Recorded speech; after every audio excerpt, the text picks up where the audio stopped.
You have chapter 8 for me.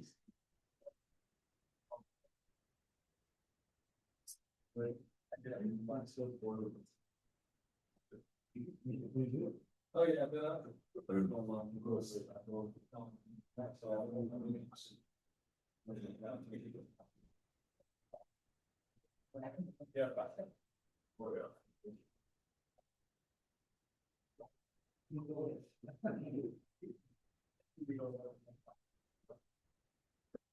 yeah, I'll bring it to us. And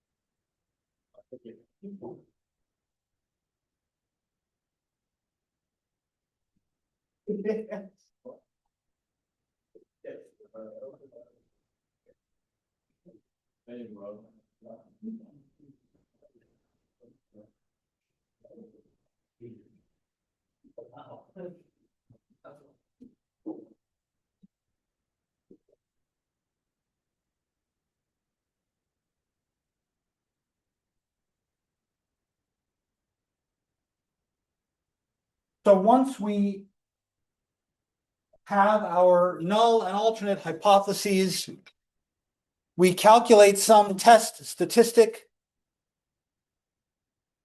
determine from that whether or not we're going to reject our null hypothesis. As I said last time, it depends on what kind of a test we are doing. If we're doing a one-tail, whether it's right or left, or a two-tail test, I want the probability of the alternate hypothesis to be small, whatever my sensitivity was for that particular test. And this is the picture I showed you at the end of last class. If I'm doing a left tail test, so I claim my null hypothesis is the average is above some number, the alternate is it's below some number. I want the chance of it being low to be small. If it's two-tail test, I'm going to split that region in half. If it's a right-tail test, I'm going to look to this part up here. But notice underneath all of this are these things that say critical value. Those critical values are values for our test statistic. It's the boundary between the regions. So if I'm doing a test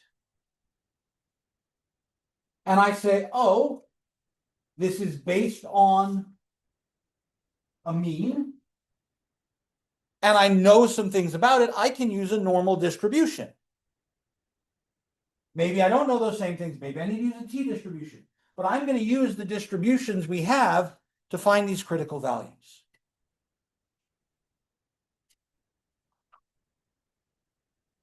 Let's think about this in a generalized, in a specific situation. Here, page 326, problem 7, says a manufacturer claims its compact fluorescent bulbs contain an average of 2.5 milligrams of mercury. Average of 2.5 milligrams of mercury. It specifically says to write the hypotheses for a two-tailed test. So, Leo, what's my null hypothesis? It would be the mu equals 2.5 and Let's hold that thought. it's not equal. It's equal to two-tailed test for equality. Now, if I know something about this picture and I say, oh, the average is 2.5 or it isn't. Let's say I want to be 95% certain of my answer. This sounds awfully familiar about being 95% certain. That's a confidence interval. Means I want the stuff on the outside to be 5%. 2.5 here and 2.5 here. So if I get a result that is in this region for my test statistic, I'm going to say, oh, that number that you gave me is way lower than 2.5 or way bigger than 2.5. I have to reject the null hypothesis. So I go and I gather a bunch of light bulbs. Let's say I gather 30 light bulbs. And I say, okay, average of this. And then I go to the manufacturer and I say, hey, do I know anything about your manufacturing process? Do I know anything about your standard deviation? And then I can look at my confidence intervals, the stuff you just gave me. And I say to myself, oh, that's going to tell me where a 95% confidence interval is around 2.5. Is the number I got in that interval or outside that interval? And if it's outside that interval, I'm rejecting the null hypothesis. This is the exact same idea as confidence interval, just turned inside out.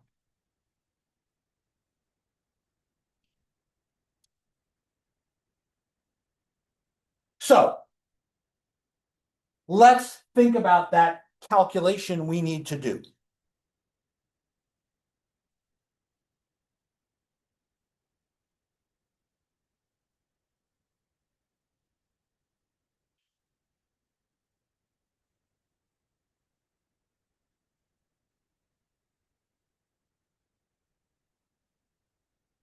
I was talking about the average amount of mercury in a light bulb.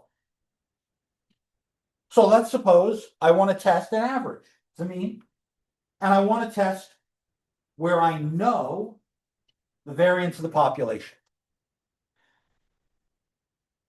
Wait a minute, population variance. What symbol goes with population variance? Hold that thought, Lee. Come on, people. What symbol? Variance. Variance is a squared thing. That's sigma. Aha. This is the same thing as saying I know the standard deviation.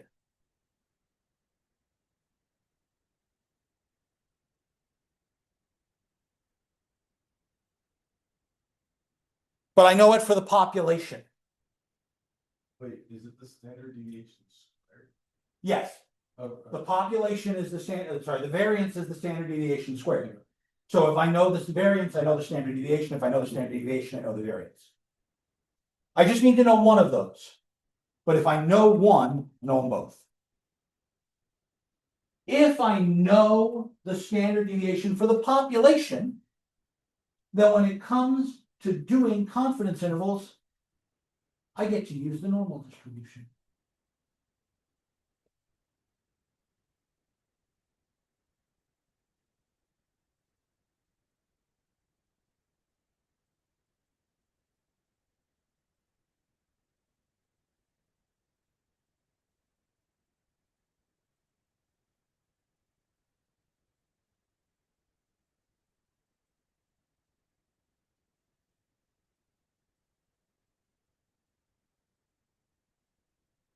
Normal distributions are z's.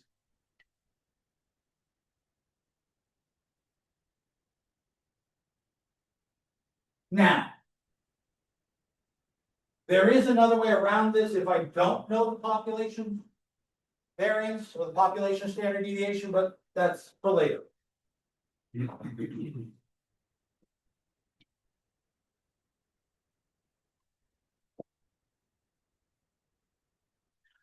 But I take the sample and I compute a sample statistic.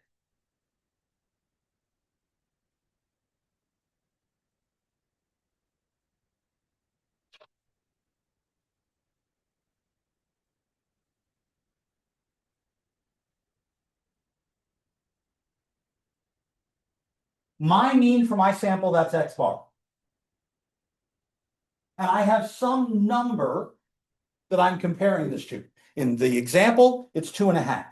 But in general,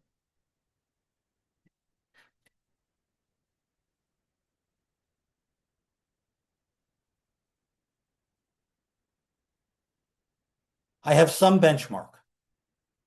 And that benchmark is for an average. I'm going to call it mu0. Again, for our example, this is 2.5.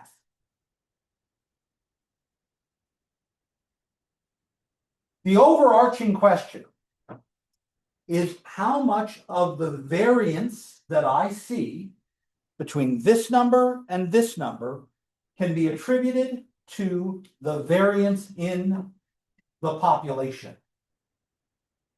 And the way to do that is to compute a z-score. The z-score I'm going to use, I will call the calculated z-value, z-calc. I believe in Excel, sometimes it uses z-stat for this.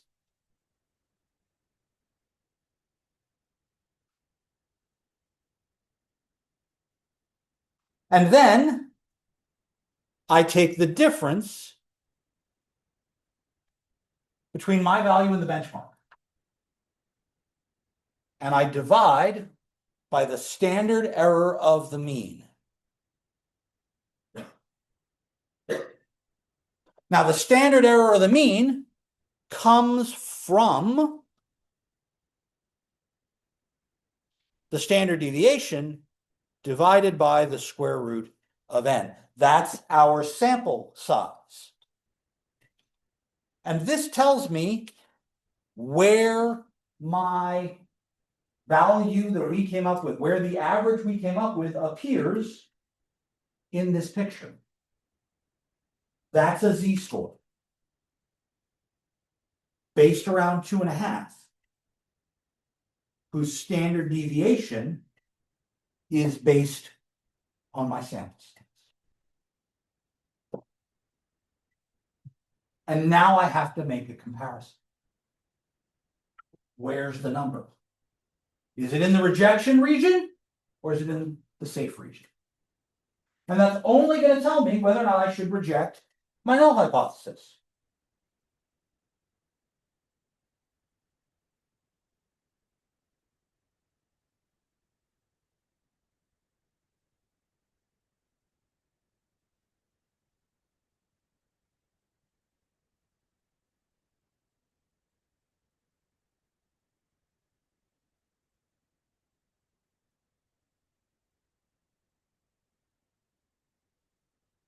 I need to figure out what my critical value is. And the critical value is going to depend on how much area I want to put in the tail.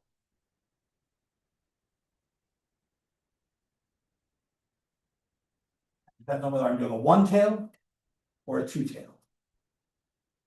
So I need this picture in your head so we can keep going back and forth between which one we want.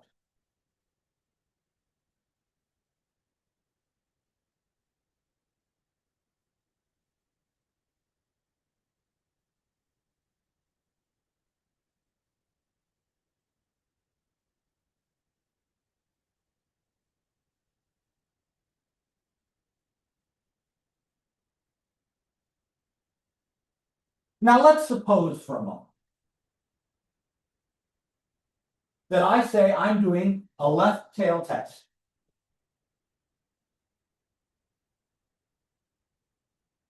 And my alpha value is 10%. So I want to be 90% sure I'm okay. That means this big unshaded area is 90%, and this little shaded area is 10%. 90% here, 10% here. If I have 10% here, then I need to know what z value goes with 10% of the area. I know how to get that number in two different ways. Well, three different ways, actually. I can do it with the z table in the back of the text. I can do it with the inverse z on Excel, and I can do it with the inverse z on my calculator. So I can say the right number, if I want to find the inverse z, is to find the inverse z that goes with 0.10, 10%. Second, distributions. Inverse z is the inverse normal, and I want an area of 0.10.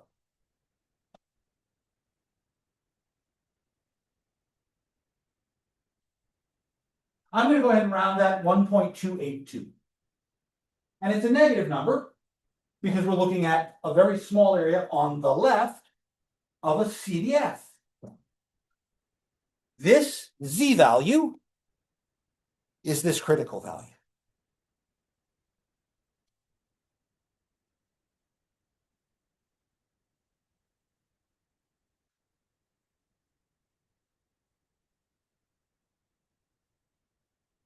Notice that the left tail test and the right tail test are mirror image pictures. And if they're mirror image pictures, and this graph is symmetric, I should get the same Z value, just flipped to the positive side.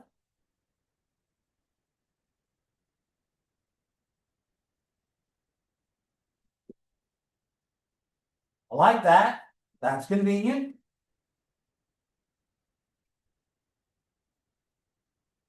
Two-tail. Hang on. To do a two-tail test, I've got to split my area.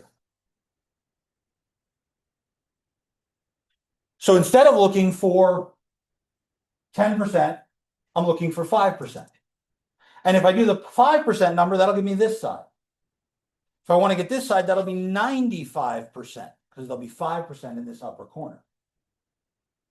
But again, symmetry tells me whatever number I get on the left, I'll get the opposite sign number on the right. So as long as I get one of the numbers, I'm good. But we've seen this number before. When I'm doing a 90% confidence interval, I used this same number. 90% on the inside, 10% on the outside. Went with the Z value we used.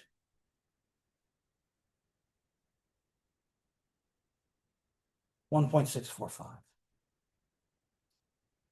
And I wrote down the plus and minus because it's on both sides. But wait a minute. If that's the side for 5%, if my alpha was 5%, then that number would go here. And this number would go here.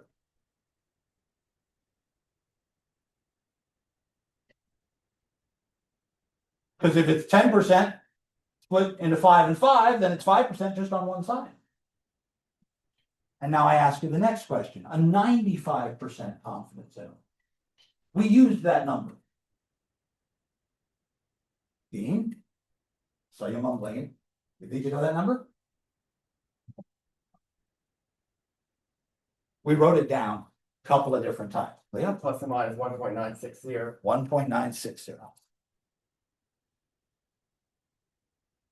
And that number is the one that's got the box on it on table C2, because it goes with 0.250 or 0.975 for the area. If we do a 1% sensitivity, then we're doing a 99% confidence interval. And that was 2.576, and the 1% ones were 2.326.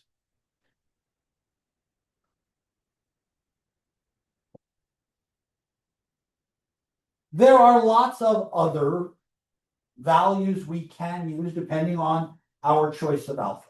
These are simply the most common. So now I get to say, how do I know when I'm going to reject?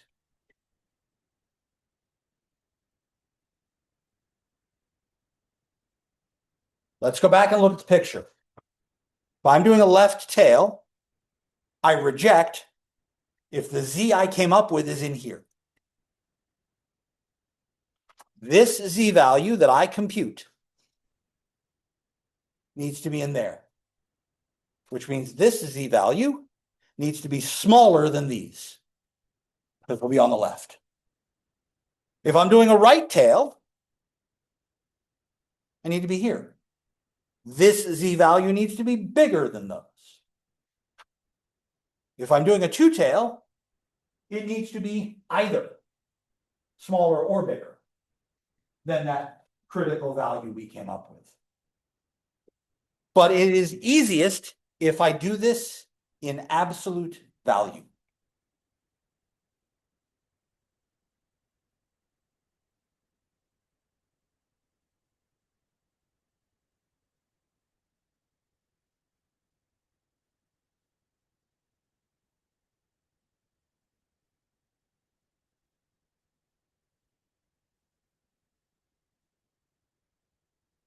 If I'm in the rejection zone, that shaded tail in my normal distribution, then I'm out.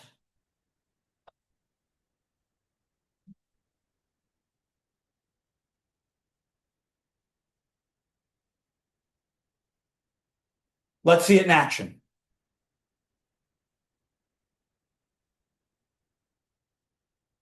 Problem number 17, page 332.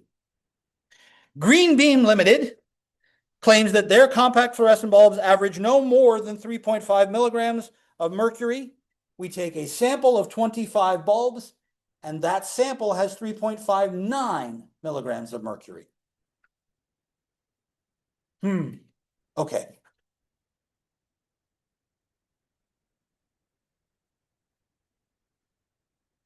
Problem number 17. They claim 3.50 milligrams on average. That's our benchmark. We take a sample of 25 bulbs and we get an average of 3.59.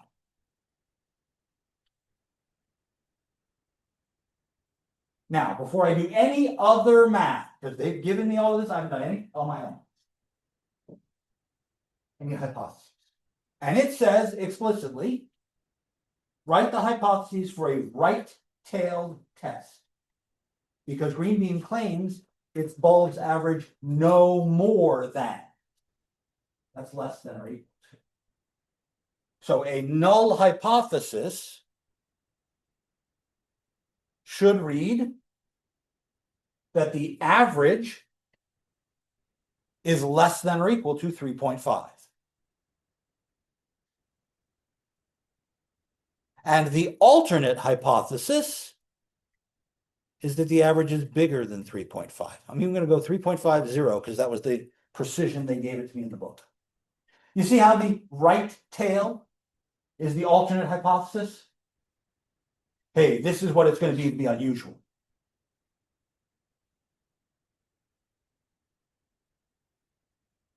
Do you understand where I got the hypotheses from? I cannot even start testing until I have my hypotheses nailed down.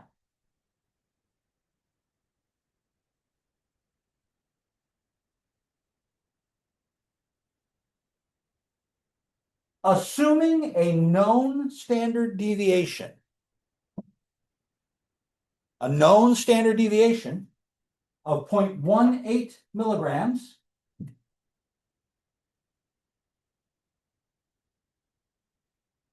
let us calculate a test statistic. So with that information, I should be able to get C-calc.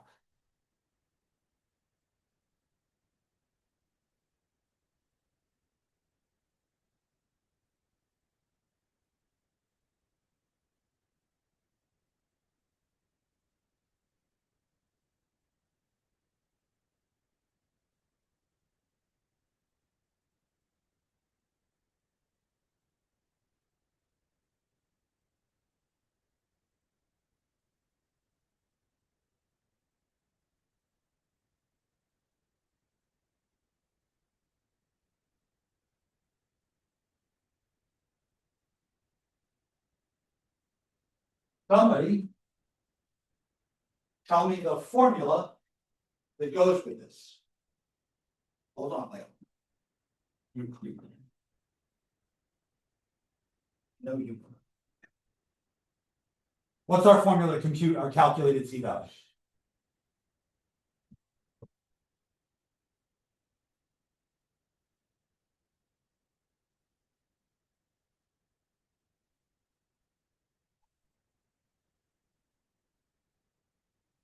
You wrote it down half a page ago.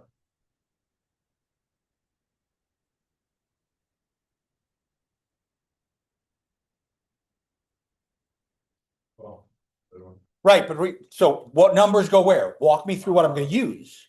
3.59 minus 3.50 over, what is the person? 0.18 divided by the square root of 5. Square root of 25 is 5. Exactly. Perfect. Now I need to calculate that. That is 0.09 over, you said 0.18 over 5. That's 0.036. So I get 2.5. Yes, I rigged the problem to come out exactly. But if I hadn't, that's fine. Just go 2 or 3 decimal places. Just give me a close enough number. Okay. The EPA monitors mercury levels in compact fluorescent light bulbs. They hold these companies to a high standard. And they say, I want to know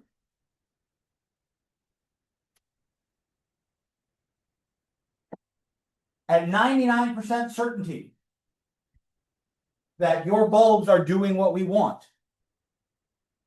So I'm going to set my sensitivity to be really high. 0.01. Wait a minute. I have a calculated value, I have a critical value.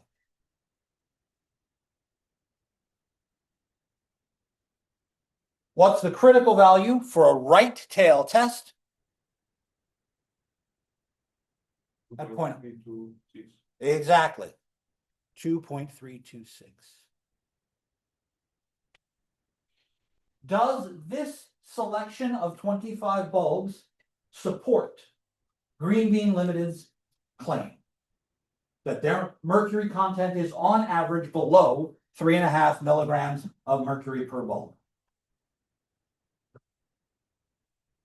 Does it support it, or do I reject? I reject. The calculated value is bigger than the critical value. I reject. I'm too far out in the gray area because my cutoff line is down here. I'm at 2.5. My cutoff was at 2.3.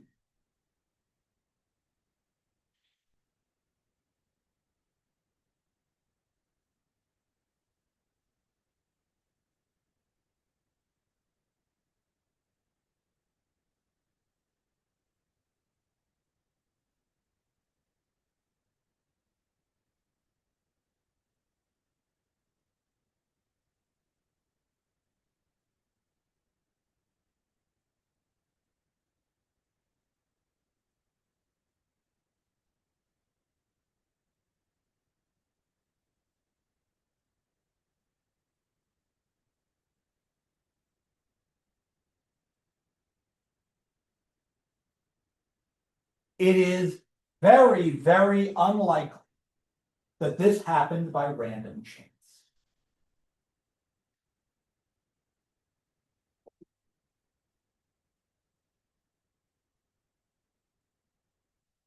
The amount of mercury in these bulbs is too high for this to have happened randomly. You must be not maintaining the lowest standard of mercury that I require.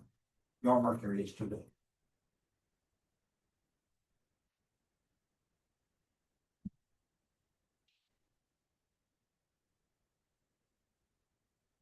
On its face, the EPA is now entitled to fine this company. You guys are putting out too much mercury in your light bulbs. You're making an unsafe product. We're going to take this off the market. And anytime somebody breaks the CFL, there's a mercury contamination. They have to rip up the carpet, rip up the padding, and I'll treat the entire room as a hazmat location. I hate CFLs. Questions? Yes. How did we know that it was a right thing? Because they said two things. They said their bulbs contain at most 3.5 milligrams of mercury, right? At most is the reason I use less than or equal to here. And if I use less than or equal to here, I use strictly bigger than here. That's a one-tail test. I'm only going in one direction from my benchmark. And I'm going to the right.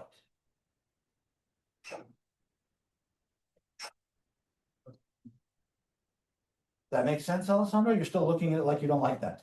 No, I don't understand. Okay, so the other way I know is that the book told me to use a right tail test. I'll take their word for it. They told me right Oh. tail. But a right tail test means I'm thinking of the shaded region as only being on the right side. Okay. So if it's only on the right side, then that should go with I'm bigger than some number, right? And that's this null hypothesis. Sorry, this alternate hypothesis. I'm bigger than the number you claim. Okay. Because the null hypothesis is like.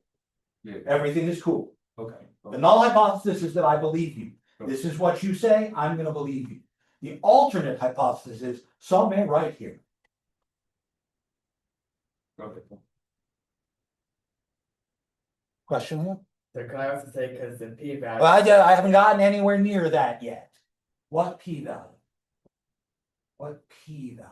Hey, wait a minute. There's a probability that goes here, right? I said the sample of bulbs demonstrates too high an amount of mercury for this to be random chance. So I could ask, what's the probability that I got that z-score? Probability is what a p-value is, right?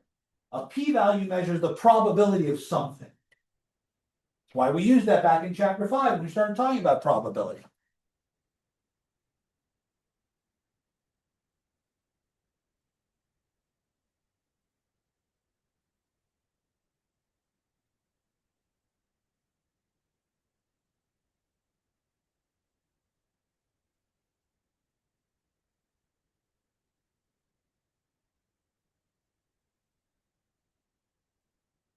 Well, I know the answer to this. The answer to this is P of Z bigger than 2.5.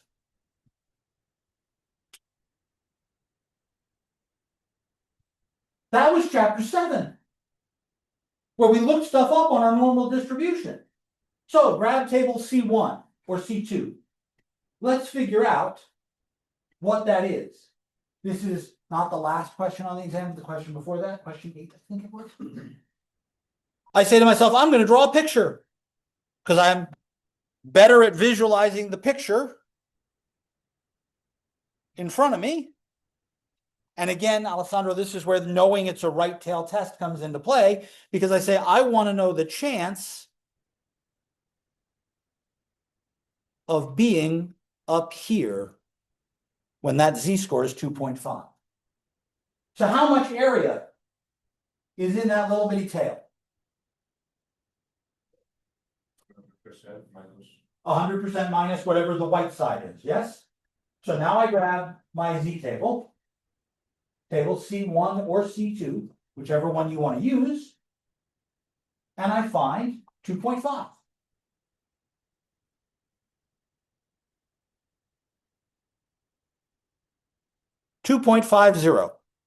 .9938.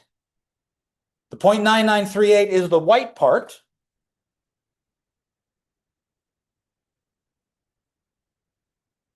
So the chance of being here is 1 minus that, which is 0.0062.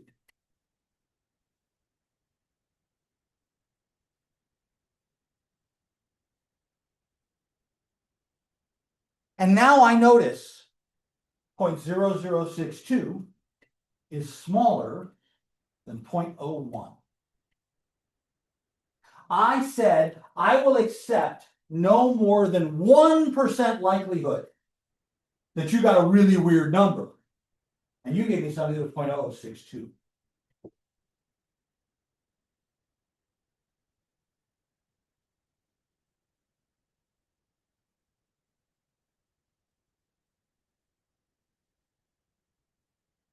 So here's another way I can think about rejecting or accepting, rejecting or supporting my null hypothesis. If I want to think about the chance that the result I got happened randomly, I need that to be smaller than the acceptable outside region. That's too small. out we go.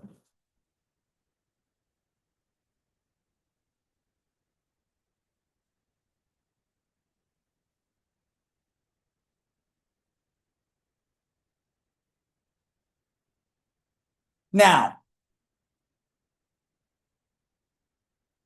this works so perfectly because of that picture. This is a one-tail test. That area, that makes perfect sense. But when I do a two-tail test, the shaded region should appear on both sides, right? So I'm going to have to double whatever number I get out of this.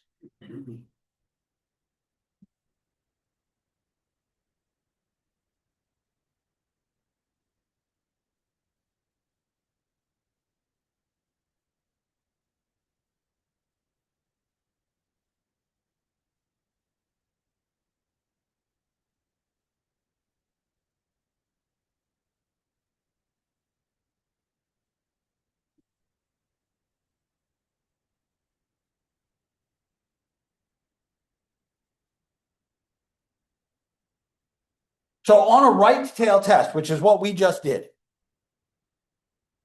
the little p value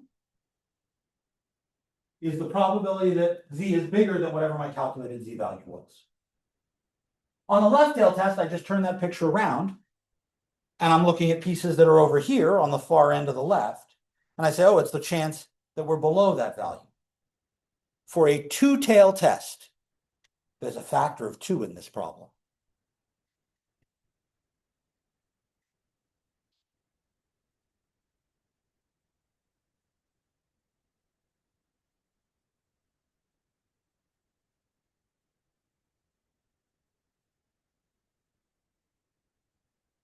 And that 2 is because there's a two tails and I need to check them both. The smaller this is, the smaller this p-value is, the less likely we can support our null hypothesis. I set my tolerance for 1%, and you came back with 0.6%. Too small. Can't support that.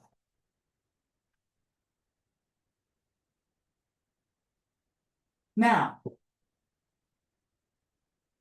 if I have all of the 25 pieces of data that I used to gather this information, I can do this in Excel. If I have the summary statistics, I can do this here.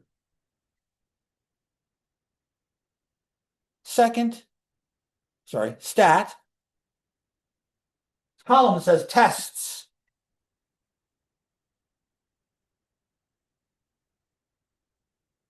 I'm doing a z-test.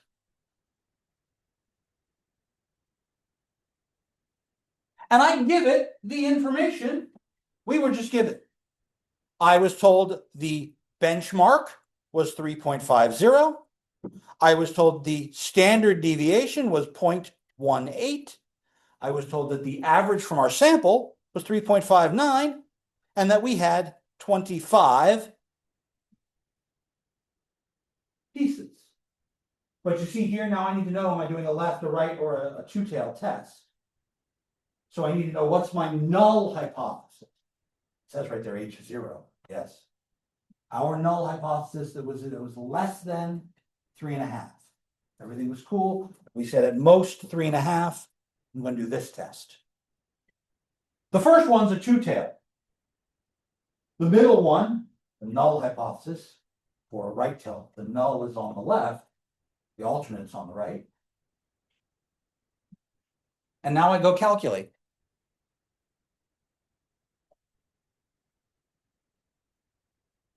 P-value. 0.9938, right? So what's the p-value we want is 1 minus that, isn't it? Ta-da. There's that 0.062. Tight. Right there. If I give it the other version of the test and say that my alternate hypothesis is this one, There's my 0.006.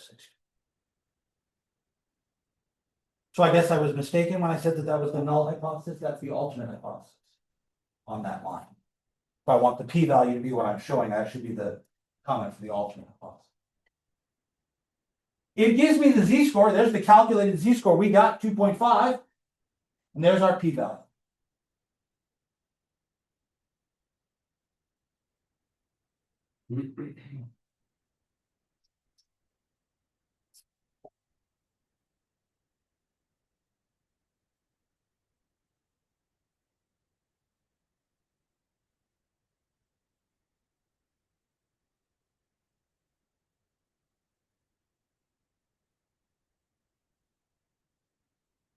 So here,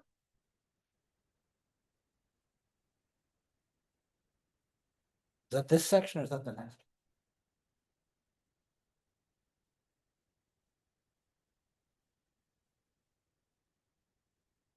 No, that's this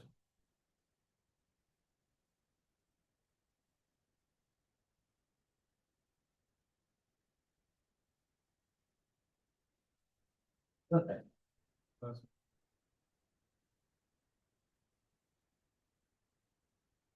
An airline serves bottles of Galena spring water that are supposed to contain an average of 10 ounces. The filling process has a normal distribution with standard deviation 0.07 ounce. They've told me the standard deviation for the whole thing, that's the population one. Here are 12 bottles chosen random from the airplane, and we figure out the weights in ounces. I want to do a two-tail test. Says so right here. Set up a two-tail decision rule to detect quality control violations at 5% significance. I know my alpha is 0.05. I know the null hypothesis should be that we are getting 10. The alternate hypothesis is that we're not getting 10. Whether we're filling them too small or too big means something's wrong. That's why I'm doing a two-tail. So I can go and calculate the statistics we just did.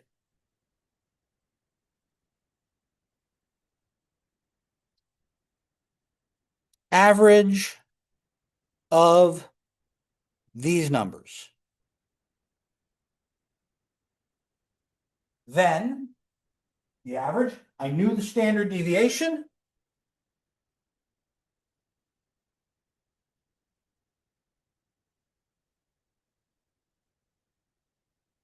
And I knew it was the population standard deviation. It was given to me. I'm not going to get it from the sample. 0.07. And we know how many there are. It tells me right up there are 12 of them. Now you can give me the z calculation.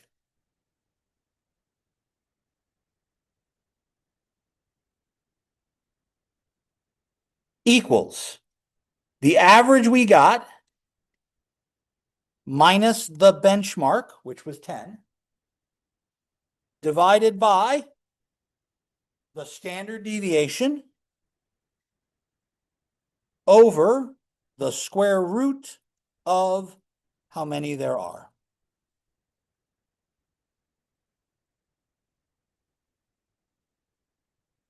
So far, so good? Two things. In order to know whether or not to accept or reject my null hypothesis, my null hypothesis is that we are getting 10 ounces per bottle on average. I either need to know a critical value or a p-value. I can compute both from right here. The critical value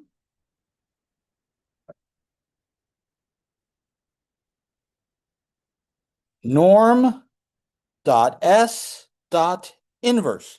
From the normal distribution, the standard one, I want the inverse. I'm going to give it the area. What area am I going to give it? What's my alpha for this problem? 0.01. Not in this case, because that was for the light bulbs, it was 0.01. In this problem, it was 0.05. But I'm doing a two-tail. So what do I do with that 0.05? Split. Split it in half. So I'm going to give it the area either 0.025 or 0.975. That'll give you the left number or the right number. Parentheses, 0.975, close parentheses, bang. 1.96. That's the number I expected, right? It was on my list from earlier. If the number I came up with is bigger than 1.96 or smaller than negative 1.96, then I should reject. What do I do here? But we accept. I accept. The variation in this collection of bottles is due to random chance. Yes, it varies, but it doesn't vary enough for me to say there's something wrong. I can actually compute the p-value.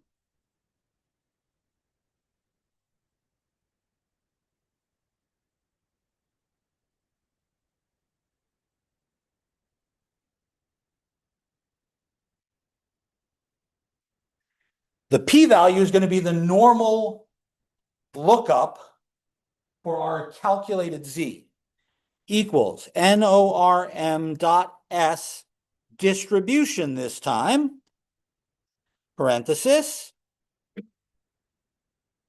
zcalc.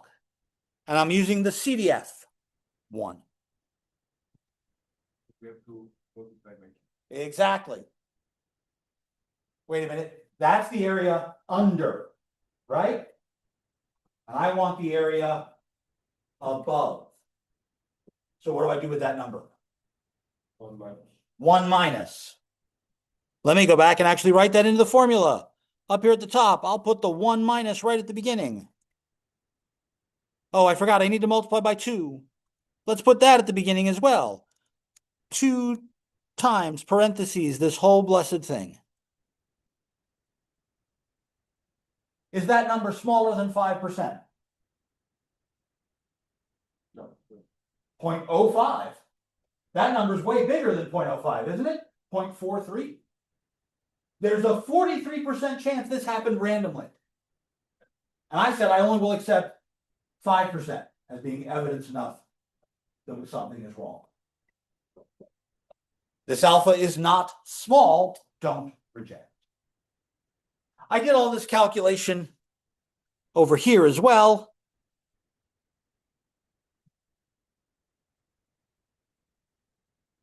But there's my same p-value, isn't it? I think this formula is direct enough to be able to do it by hand. But doing the calculation is not enough. Once I've done the calculation, I have to be able to interpret it. Now, there's another question that goes with this. If I say we reject our null hypothesis, that means there is a statistically significant difference between my sample and the benchmark you set. In the water bottle case, there was not a difference. You said 10, and I came up with 10.2, and that's not a big enough difference to matter. In the light bulbs, you said 3.5, I said 3.59, and we decided that was a big enough difference. Statistically. But then, hand in hand with that goes something called practical significance. It's one thing for me to tell you, yes, this is a significant improvement or a significant difference, but is it going to really matter? If I tell you the change is 0.2, 0.2 what? 0.2 milligrams of mercury, that might be quite a big difference. I don't know what the lethal dose for mercury is. 0.2 ounces of water? 0.2% market share. 0.2% increase or decrease in revenue over last year. 0.2% change in price. Does it matter in the real world as opposed to does it matter statistically? So hand in hand with saying, yes, there's a statistically significant difference, you have to say, is it a practically important difference? If I tell you we can improve pollution level from 0.99 to 0.995, but it's gonna cost $1 trillion, is it worth it? What am I working on the pollution of? Smog, air pollution, water pollution, mercury poisoning? What am I dealing with? That's a bigger question, and it's one that's outside statistics and is in terms of the analysis of the problem. So keep that in mind. I want to do more of these ideas on Friday. I will see you all then. A wonderful rest of your day.